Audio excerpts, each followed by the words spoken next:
আজ সকালে বাড়ির পাশে দিয়ে যাচ্ছিলাম, হঠাৎ করে চোখে পড়ল প্রাকৃতিক একটি দৃশ্য যা আমাদের মাঝে কমই পড়ে।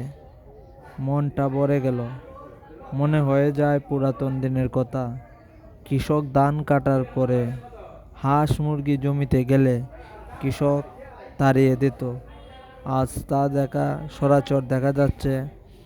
হাঁস মুরগি ধান কুটে কুটে খাচ্ছে।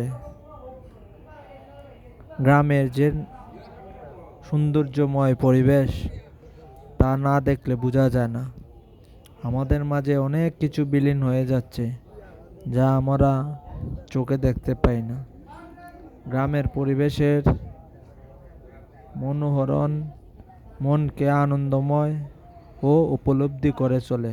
তাই আমরা যত চেষ্টা করব গ্রামের সৌন্দর্য ধরে রাখার।